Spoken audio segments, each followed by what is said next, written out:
plays Jace Herondale.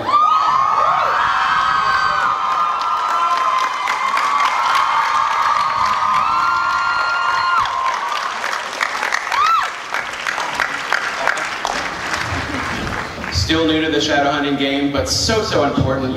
Clary Frey is Catherine McNair.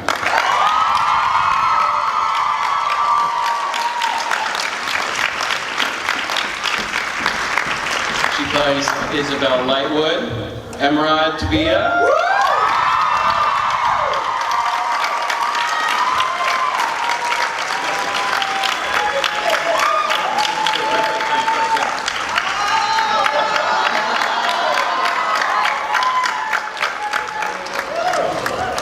There are already quite a few mats up on stage right now, but I think this is the mat you're looking forward to. So we've got Alec Lightwood, Matthew Daddario.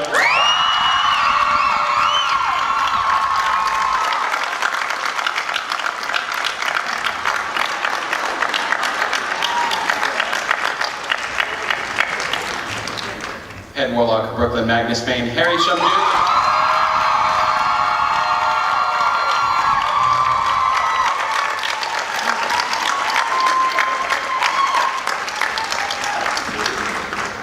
Now I've got to get a werewolf up here, so let's get Luke Garraway, Isaiah Mustafa.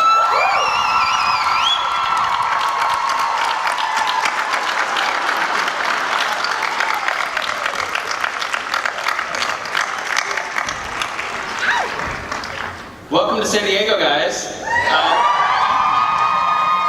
awesome time for the show to be here. You're just about to end season 2. The show is really established. We've got a huge room of fans here to see you.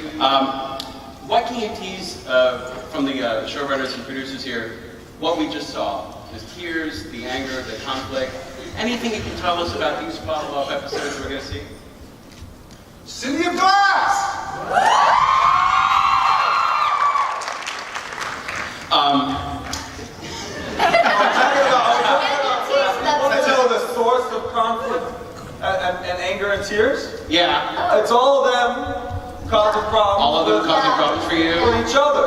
No, it's all because of you. Who is the head of the institute right That's now? not my fault. It is. It's your fault.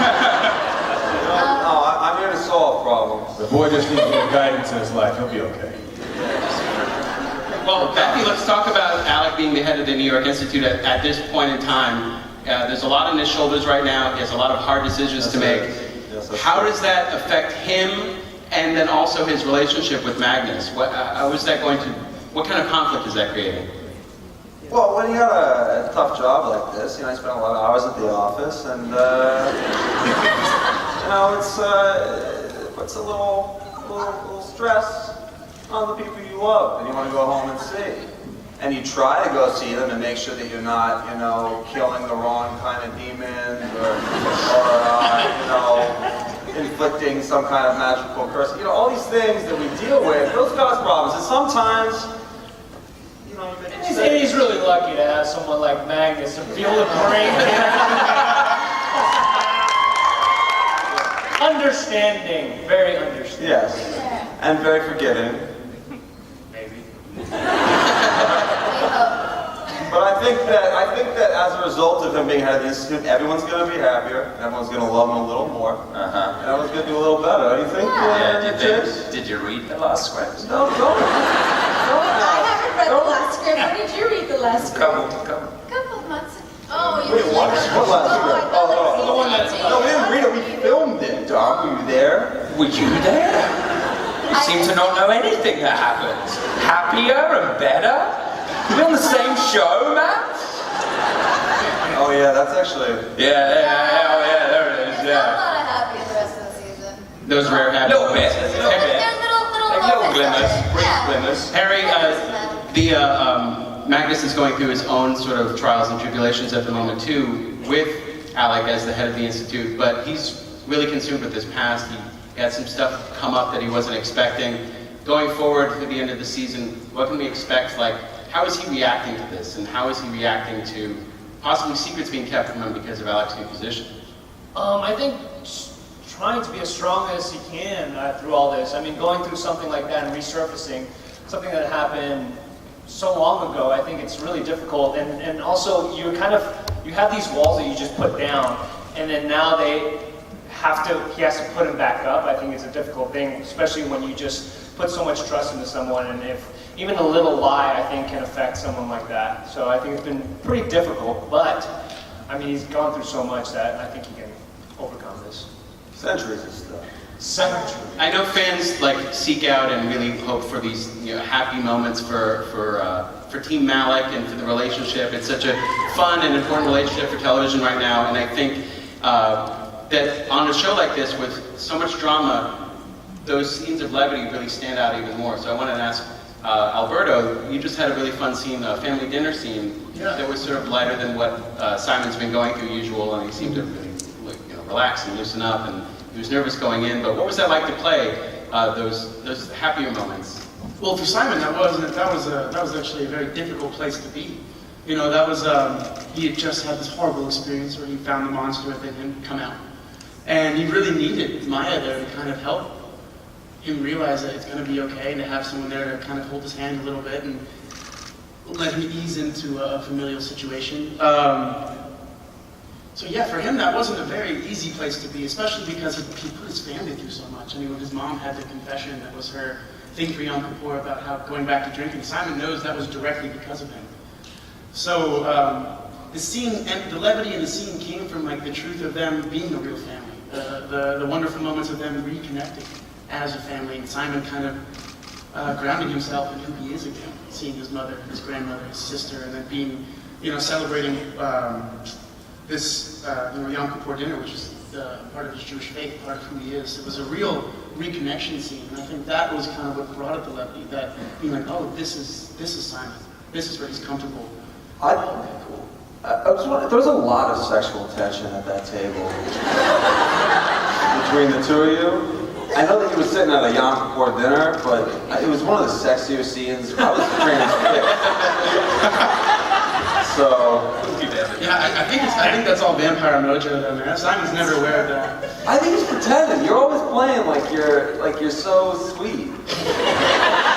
and so like trouble, but you're not. If that's the game, Simon doesn't know he's playing it, I'll tell you that much. It's just like... Speaking of possible happy moments, it seems like it's a never good time for Jason Clary. There's been a lot of stop-starts. No, never good time. They thought they were siblings, he thought he had demon blood. Now it seems like they're at a point, even though things are ramping up on the danger front, it seems like they're at a point where maybe they could actually be together, they could actually admit their feelings to one another. How far away are we from that? Is that Away. Yeah. We're away. Yeah. We're away. They've both been through so much, and Clary is honestly a little gun-shy right now too, because of everything that happened with Simon. I mean, the last person in the world she would have ever wanted to hurt is Simon, and she did. And before jumping into anything else, she feels like she needs to focus on maybe work for a while and figure out how she feels and how she fits into the world. Have you ever heard a girl say to you, like, I just think I need to focus on work for a while? And after what she did to poor Simon. It's true. She that was doesn't want pretty to do that to terrible. anyone Yeah. else. In defense of Clary, though, it wasn't all her fault. It Right? wasn't. It was like the vines and all I that. mean, Yeah. it's either die or It was manipulation. let them die. What's the percentage Of what? of whose fault? We like to look I at. don't know. Give me some numbers here. Percentage Vines, percentage Sealy Queen, percentage Clary. I think what's important with this relationship is that there has been connection, there's been chemistry since minute one, but they haven't had an opportunity to explore a relationship in a conventional sense. They haven't really been in a relationship at any point throughout this season yet. And this is now a place where Clary and Jace are both, whether they're willing to accept it or not, they're both in a place where actually we can look into potentially getting into a relationship. We're in the right place at the right time. There is nothing holding us back Except for all the of apocalypse and Valentine and all that. Like, other than all of that going on, like just Clary and Jay stuff, like they're in a good place with that right now. And hopefully we'll get to show you more and more of place building over the future. But it gets worse before it gets better. It does, but you're right. I mean, they've had this connection always since day does. one. But Jace and Claire are always there for each other. They've always been there for each other. And they always Always? Like on the boat and the torture and the kidnap and Valentine's my dad. was and fine. get back, and then I come back and go to the class, and then like, oh, you Always. I take book your club club to get to and you. oh, taste of to get to me. You taste she's sweet, very sweet. She tasted Luke. I think that's fine to get to you. That's so lovely. That's so lovely. I got tortured because of you. I died. I went to the virgin, remember? I died.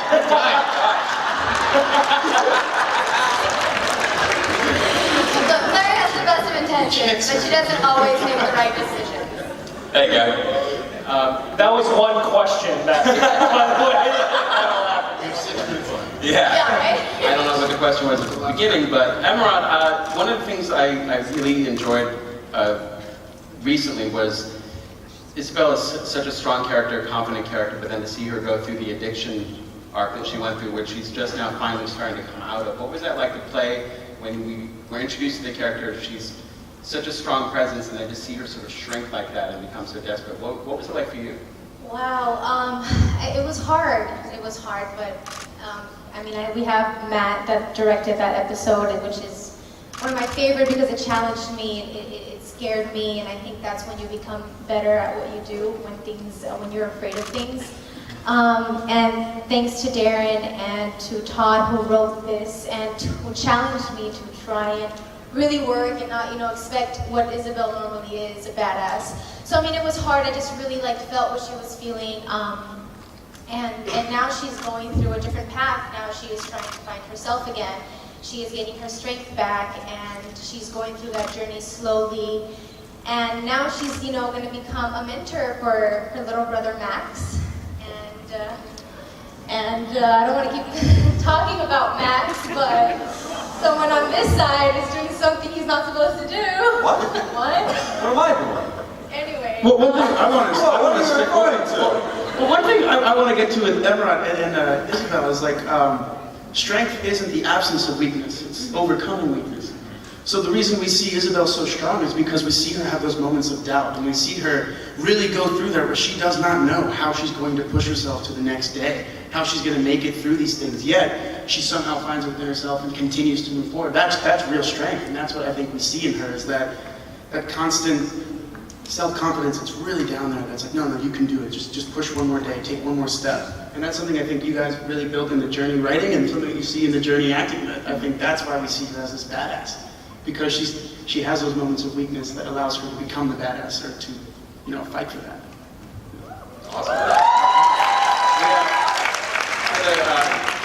Get to Isaiah here. What's going on with Ollie? What does she know? What is she trying to find out? Why is she? How is she getting along? Okay, I mean, what's not going? What doesn't she know? I mean, at this point, she's all up on. Which is annoying. What does she know? Yeah, she's a constant pain in the ass. I mean, but honestly, which can you blame her? I mean, look at her partner. I mean, Jesus. Recently single, New York City. Over and over again. We're just gonna keep doing that to her. Who knows what's going on? What's 1 + 2? I just like the fact that Raphael and Luke had a chance to kind of work together on that. You saw a little bit of that reluctant bond that they have. That's really cool. I wanted to ask the producers here what it's like. You've got such a great series of books to follow and to sort of draw from, but also to deviate from when necessary, and how you sort of make the decisions to change things up for the show, because you've had a big change and you've made other smaller changes, but how do you go about just sort of transforming these pages onto the screen and not making it a straight adaptation and having the show be its own thing? Yeah, I think from the beginning, it hasn't been a chapter to chapter, episode to episode type of adaptation. It's more taking the spirit of the books and taking the truth of the characters and the soul of the book and the characters and making sure that always comes across. In every scene of the show is honoring the books. And if you've read the books, then we want you to also be surprised and to also go on a journey. And it's built in that there's going to be some deviation from the book just by the physical fact of making a television show. And also the timelines, the way the timelines have sort of the horses have left the track, or they're going down the track at different speeds in the book. And I think it leads to a nice mixture of adaptation and a newness.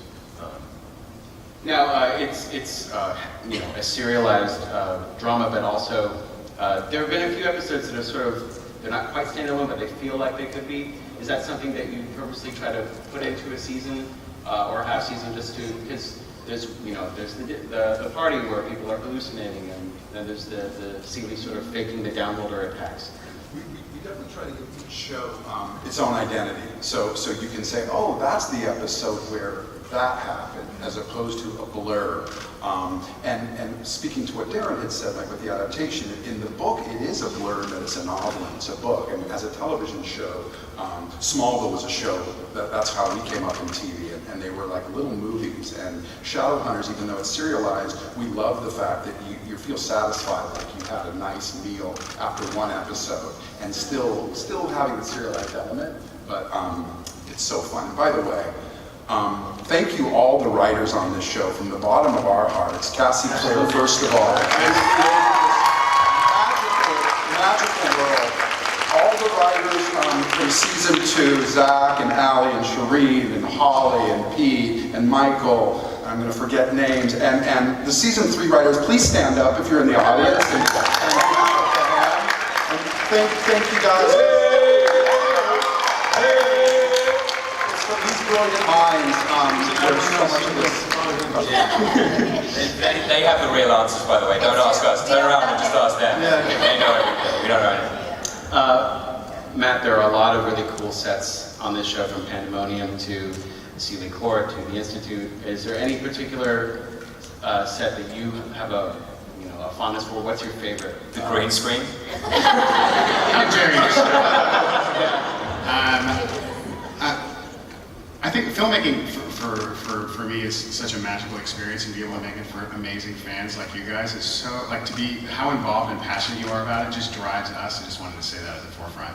And we really appreciate you guys. Like, without you, we would not be here. Without the books, we would not be here. So we have mad respect for you and the books. So first and foremost. As we're making it, we're on this journey, we're always thinking and trying to think about how to expand the universe, how to make things bigger, brighter, better, sound better, look better. We're constantly trying to improve and really giving the show a sense of New York City. I'm from New York, I grew up in that city, and it really is important to all of us to have the show really grounded. The Institute's there. So the sets are a combination of many different things, many different personalities. Each set is emblematic of each person that lives there. So there's great detail that goes into every one. And for me, the heart of the show is these people and these guys who write it. And it's when we can combine those two elements in an environment that feels real and feels tangible and honors the books, but maybe is something unexpected, that's where we think we are firing on all cylinders. So hopefully that answers the question. Awesome, yeah. He's being very modest, by the way. This is one of the best directors in TV, and the finale will blow you guys away. Thank you. Well, I have no doubt from the video we saw at the top of this panel. I wanted to talk to you about a cool guest star that's coming to the show. Oh, yeah. For 2 episodes. Sarah Hyland is coming, and we don't quite know who she's playing yet. So if I don't know if you guys might have any information about that. Drum roll. Well, I think that some of you might have guessed it and then thought that you were wrong, But you actually weren't. And we will say this, when you saw that little girl in episode 14, the fearful, she was a little girl and she could change her age. Sarah Hyland will be the Seeley Queen. We brought you a great scene from episode 219 that we'd love to show you. I have an open invitation with the Queen herself. I just need a minute.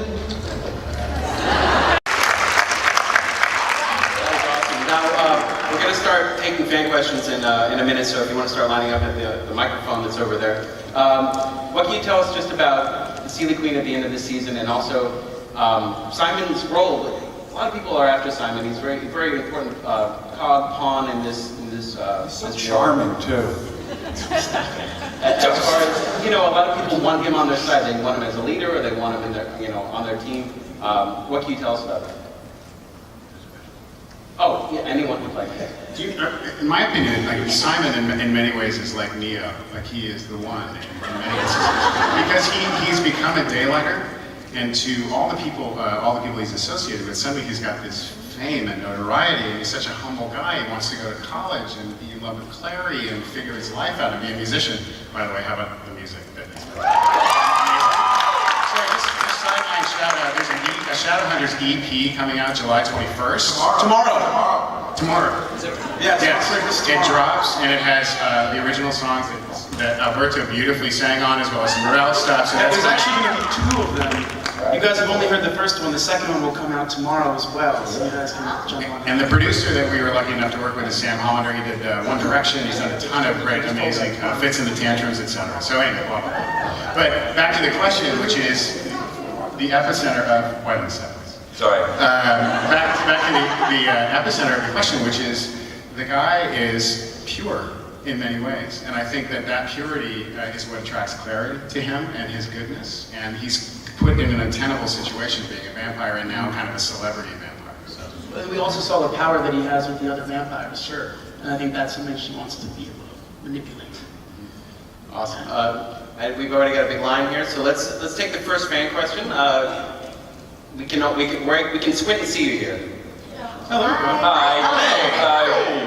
Hi, so I love Shadowhunters because you guys talk about diversity and acceptance so much, and I think whenever I watch it I get so encouraged and I feel so much more positive.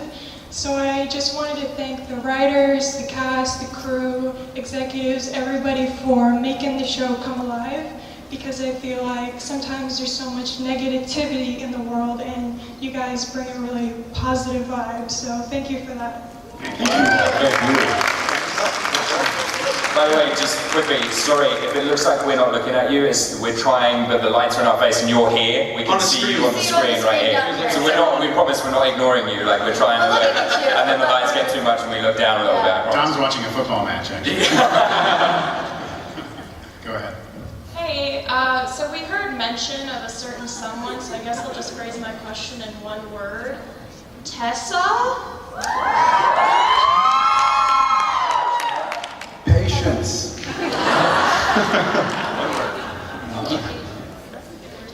Hi. Hi, hello. Hi. So when you guys were preparing for your characters, did you read the books at all, or if you did, was there anything specific that you guys wanted to pull from the characters in the book to use as you in the show?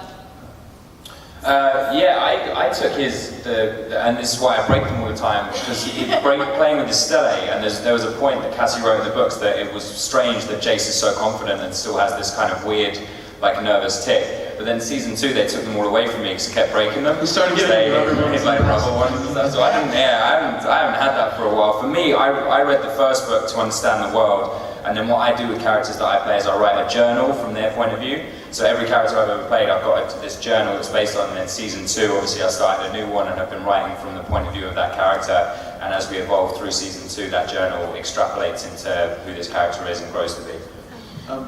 I know for me, I read all of them because I wanted to see his actions to different things. Like, how does he respond to different events? How long did it take you to read all of them? Not very long. Like a week. You did it I like burned through. Yeah. Although I read the last 2 while we were shooting, so that took a little bit longer than the first 4. But I don't know. For me, as much information as I could get helped. Cassie mentioned the music he listens to, and I think that's very important. For me, it was very important. If you know the music someone listens to, you kind of understand them a little bit better. So that was something I think I pulled. And I felt the same way as Alberto. I read all 6 of the Mortal Instruments books because I fell in love with the world and had a great time kind of experiencing the story. But also, a lot of it is from Clary's perspective.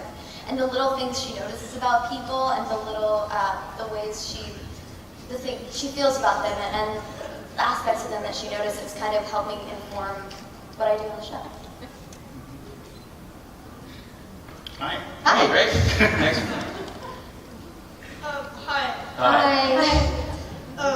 I know a lot of you. Get on that phone there. I like your room.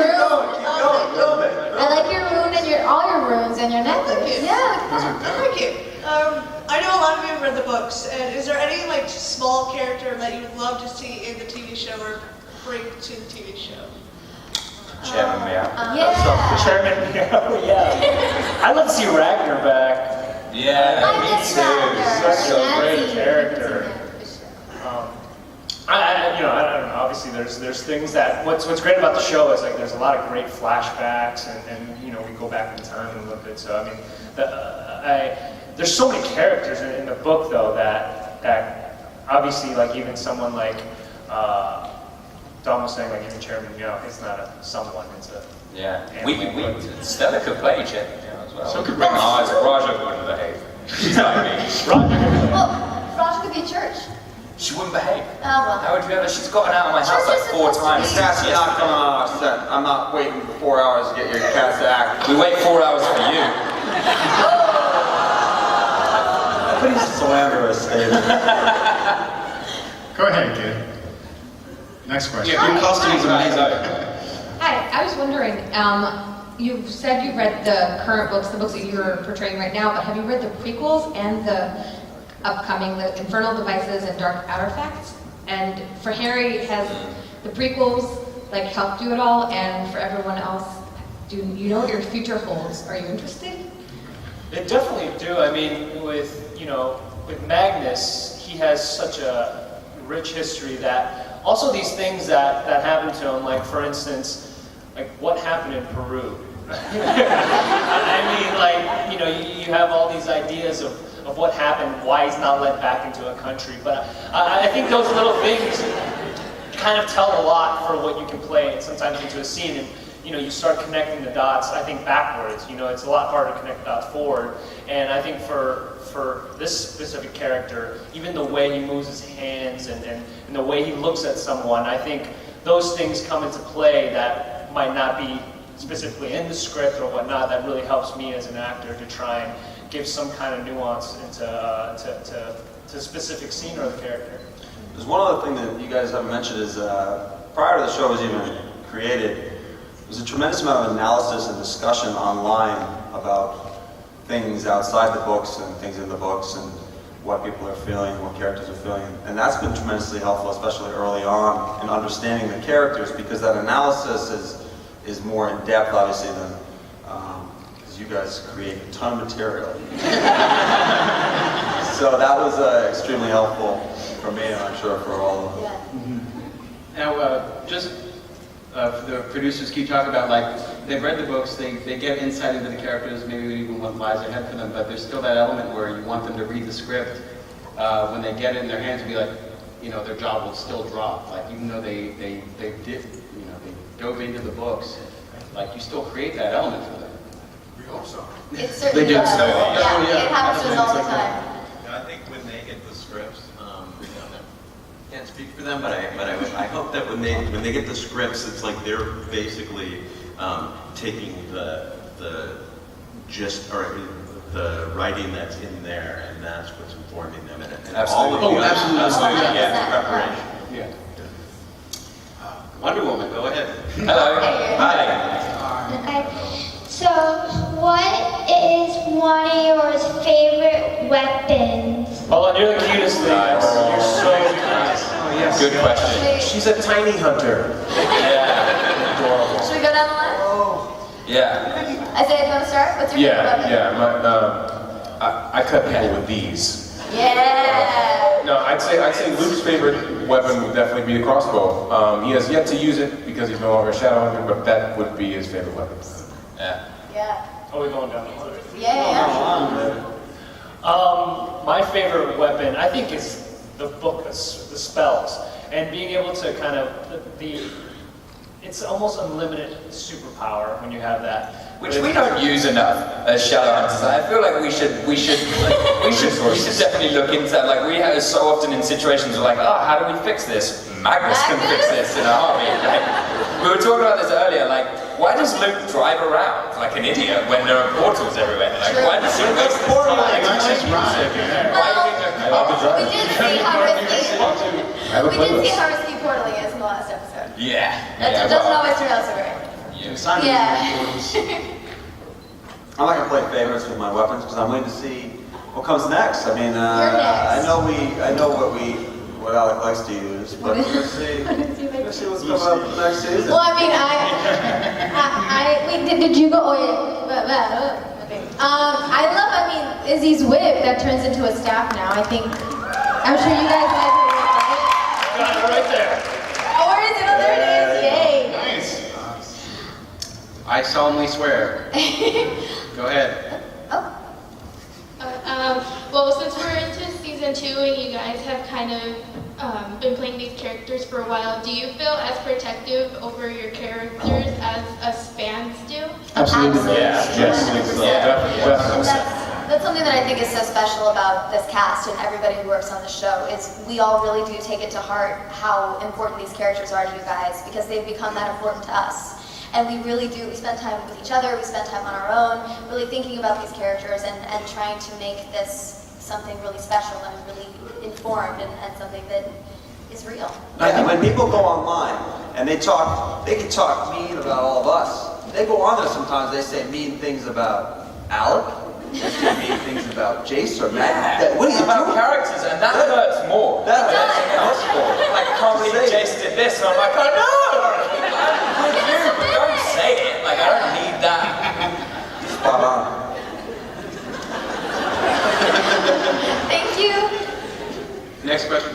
Hi, so I read the books in a little bit of a blur, but I realized that the Downworlders and Shadowhunters allyship didn't happen until the end of the series, and I'm just wondering why you decided to sort of bring it up and sort of integrate it earlier. Well, if you remember, in the third book, there was that first try at it, and that was right before the giant war that happened in Idris. So there was that first attempt, but like as you can see with our show, it's not easy to get all of them to play nice. For sure, but it's definitely something we're aiming towards, for sure. And like more and more we can see. Yeah, absolutely, and we're constantly working towards it. Even like our relationship, as much as we kind of pretend like we hate each other, we do have this bond, this connection because we haven't looked at it, thoroughly just yet. But like, Jace is the reason that Simon's the daylighter, and that's something that's going to be prevalent later on in the series. And whether or not they dislike each other for whatever reason. But like whether or not they dislike each other, they actually do care about each other immensely, and that's why Jace was willing to, sacrifice himself for Simon. That's why Simon wants to come along on missions. Like they do care about each other, and that is like what we're starting to see more and more. And again, with like Malik and with these other relationships in the show, like we're starting to see that that unity does exist, and we're trying to parallel that. But with your guys' permission, for me to say that, we're trying to parallel the real world with that. The unity and love is more positive and is more powerful than hatred, and it always will be. And it doesn't happen overnight, though. It's something that has to be worked. Everyone has to want to build that, and that's something that you see. Like in the episode we had the council, we have where Luke tried to kill Valentine. You saw that. You saw Luke kind of pull away from the werewolves that own protection because they. I think that's it's a constant battle we all have to keep pushing through. And the dope thing about the show, I think, is that the political strife and the battle, the tension between the Downworld and the Clave and the Institute and all that stuff has massive resonance and emotional impact on these characters. So that conflict between, like, you have the High Warlock of Brooklyn and the head of the Institute. That's not going to run perfectly, right? So you have all of those things. People lead great responsibility. With great responsibility, heavy hangs the crown, right? So all these people have great responsibility, and amidst that, they're just trying to fall in love and have a cheeseburger and live their lives. You know what I mean? And so that's one of the beautiful things about what Cassie created and what we are evolving. We don't eat. There's no catering this year, by the way. Or sleep, really. No. But anyway, that's. I sleep sometimes, but mostly when I sleep, I'm having nightmares. When was the last time we slept? I slept for a full episode. Arguably more than that. I was taking care of you. Well, Magnus and I are taking care of you. There's a lot of this. Short list. I was shopping on Amazon. Go ahead, Super Gal. Next question. I like your shirt. I love your shirt. Yes. Yes. Thank you. First of all, I love you guys all so much. I love your show. Thank you. Thank you. And then my question is, which couple do you guys ship the most? Oh, don't even. I don't think it's a good idea right now. Should we say it on 3? All on 3? Yeah. 3, 2, 1, Malik. I'm gonna say Sizzy. Right? It's not Sizzy yet. It's like. It's smolder. It's smolder. That's exactly it. It's an onomatopoeia of its own relationship. I love it. It's like a breath control operative. Go ahead, kid. If we start with the next question. Hi, my name is Juliet. And Hi. Hello, Juliet. Hi. that is going to be my question. Are we going to see Simon and Izzy as a couple in this season, the next season? All right, I know I've talked about this a few times, and I feel like it's something that people remember where they are right now. Do we really want to start? Alberto, please. I'm saying I don't think they're ready for each other. Like Izzy's got this whole thing with Raphael. You can't jump from one fam to another fam. Like, she's got to get some time, you know. And Simon's heart is broken, and he's finding this friendship in Maya. And they're not. I don't want. You can remedy that. Wait, but I want Todd and Darren to answer this question. That's actually way better. Yes. Please. So, will there be any Cindy in season 3? It's a slow burn, and if I tell you when it will happen, it won't be fun when it happens. If it's fated to be, one day it will be. But I will say this, in Monday night's episode, there's amazing sissy scenes, you guys. Like, you guys crushed it so good. I was gonna say anything. When I say sissy, I don't mean romantic, but you feel it. It's undeniable. And I think we got one more question here from the fans, and then got some news to dispense. But let's take the question here. California Bear. Hey. Hi. Hi, I've been in this fandom for a really long time, and I really love and appreciate what you guys are doing with the world of Shadowhunters. And I wanted to ask what your favorite part of getting to know the story and getting to know the world has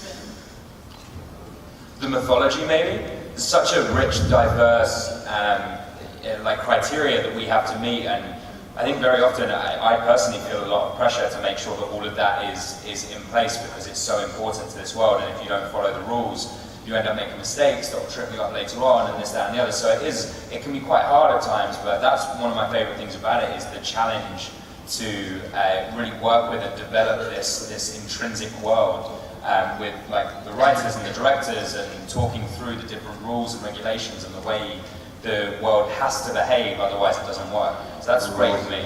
For me, it's the journey of the characters. I mean, each one of these characters presents itself as one thing, and then as you get to know them, and as they go through all of these tribulations, if you will, they change and they grow and they discover new things about themselves. And I think there's something that everyone can relate to in these characters. I like that we get to tell the story in the sense that like, every day we get to go to work with these great people, and we get to get deeper into what's happening. We get to form relationships like closer as friends and then as characters, and we get to continue telling the story together. There's a Shadowhunter going to ask a question next though.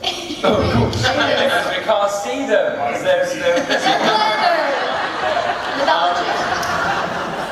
See, I can see that.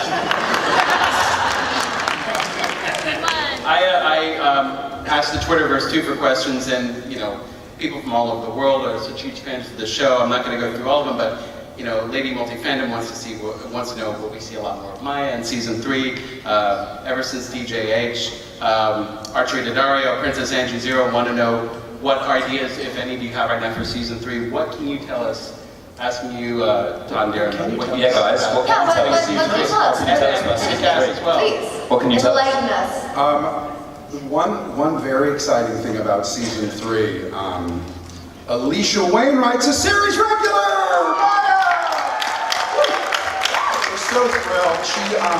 She's amazing, and she's blended in with these guys so well, and her character in the book, super powerful, and we're doing some stuff in the show that's like the book, but also a little different. You guys are going to be blown away. These next few episodes, she will break your heart and shatter it like never before. It's amazing work. So that's one thing here. Do you have anything else? Yeah, I mean, we're starting to get into season 3, and we don't want to give too much away, but we're really Give it all Please away. do. Go ahead.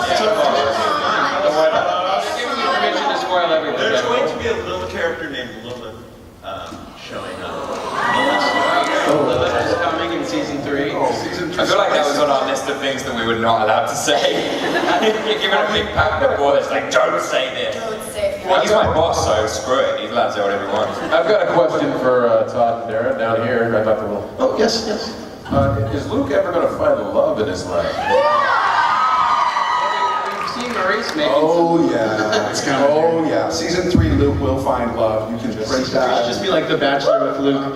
The Bachelor with Luke Garrett. Yeah, take it back. No love, just The Bachelor. In all honesty, Isaiah will be very happy. There's an awesome Luke in season 3. Deeper into that character, more stuff, playing with more people. He plays a very, very integral role. There's also this guy named Jordan you might have heard. So he will be there in season 3. And for you book fans, a little book called City of Fallen Angels is really what 3A is all about. So we take a lot from that book, and Cassie did amazing work in that book. But as Darren said, Lilith, Edom, it's going to be amazing. And Matt is directing the premiere, and we just wrote it, and it's awesome. I'm very excited. I can't wait for you guys to see that.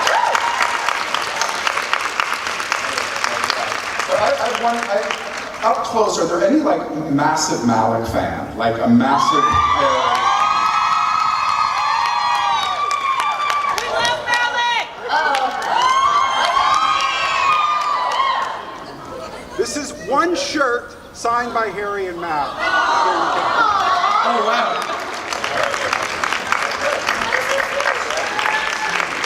I wish I had more. The signature, we only had a black marker as a black shirt. But it's still fun. Play a game of where's the signature. It's a one of a kind. It's in there. It's on. It's real. Are you sure? Special edition. Guys, thank you so much for coming. Thank you We can't guys wait to so see you for much. that. Thanks, everybody. Shadowhunters on Freeform. Thanks, y'all. Shout out to Twitter. Thank you guys.